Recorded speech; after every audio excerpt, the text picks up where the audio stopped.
What's up everyone, as you can see, just finished upgrading my Sparrow for this Sparrow Racing League. Don't know what's going on with Amanda Holiday though, just playing. Destiny is shit compared to this. This has too many years on it compared to Destiny. This game was ahead of its time back in the day. In case you guys don't know what this game is, it is Star Wars Episode 1 Racer. I think actually it's probably where the Sparrow got its inspiration from. I mean, not even the Sparrow though, if we think about it here. Destiny has a lot of similarities to Star Wars. Only thing missing is us having the Force. Oh wait a minute, yeah, that's right. We got the Warlock, and you know, especially the unfair melees that come with the Warlock. And of course the supers, like the Stormcaller, that seems to be very similar to Star Wars. Come on Warlocks, you gotta agree with me, your melees are unfair.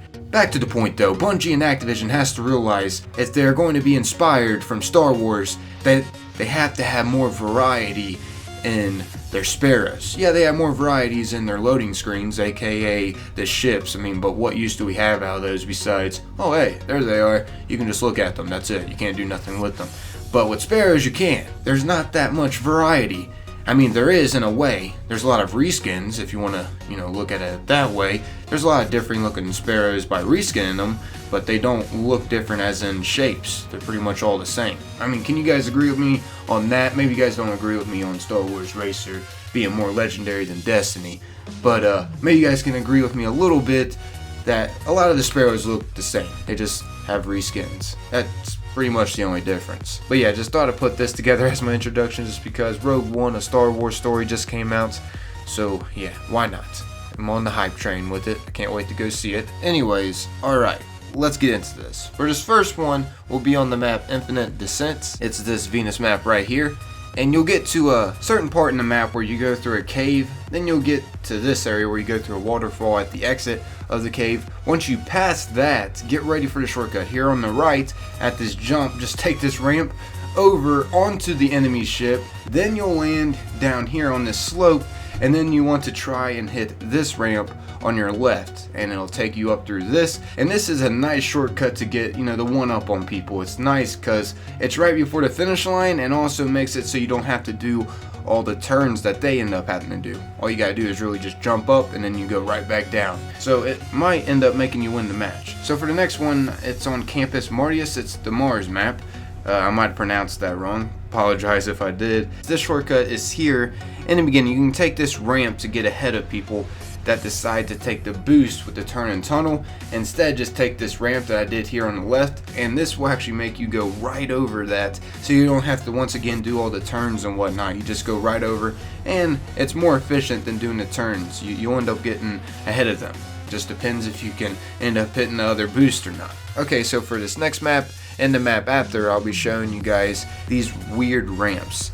I don't know what they're honestly used for besides just doing a whole bunch of tricks and having fun with, the extra time you have after you end up finishing the game. That's really the only thing I could see these being useful for because, they take you to your death. So for this first one, we'll be on this map right here on Old Russia Earth. At the very beginning here, you don't necessarily want to do this at the very beginning. Once again, this is for when you end up finishing the game, but yeah, you will notice over here to the right, there's these rocks down here that are shaped like a ramp.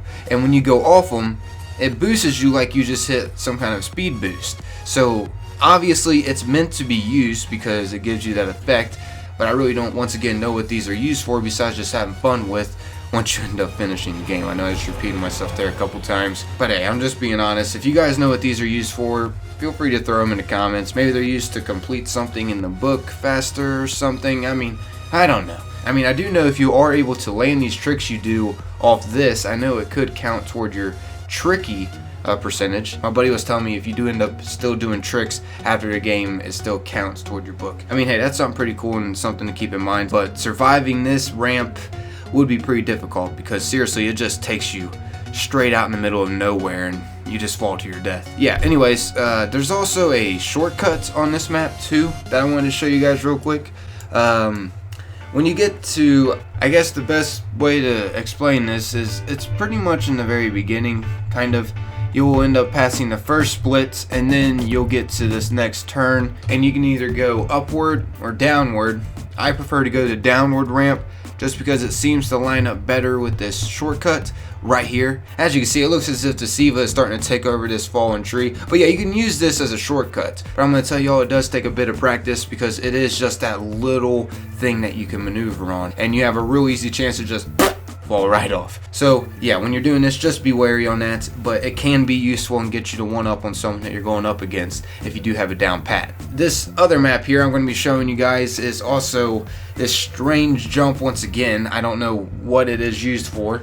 I've already done my explanation on what I think it's used for. And this one is on Shining Sands, the Mercury map, and once again it is right next to the finish line. You will notice it will be right here, literally right behind the finish line, or say like you're going to go past the finish line, it's right next to it on to the right before you pass it. Back here you will find a lift, and this will take you soaring into the air where you can do tons of tricks and might be able to survive it if you can be able to maneuver your Sparrow in the air. I know there are tricks to be able to maneuver your Sparrow a lot better in the air. There's also a shortcut on this map. It's nothing really too crazy of a shortcut as maybe the other ones that we have, went over, but you can use this broken down fence to go toward this boost over here. It's just a way that might end up saving you a couple milliseconds or something. I don't know. It's nothing crazy efficient once again. Anyways, yeah, that's all the secrets that I know of so far in the Sparrow Racing League maps. If you guys know of any that I didn't show in this video, hey, feel free to share it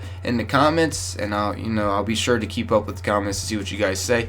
Or if you want, you could just personally message me on YouTube or go to my Twitter and try to get a hold of me there. I'm out of here, everybody. Thanks for watching and listening, and if you found this enjoyable, I hear an ambulance or something going on outside. It is snowing.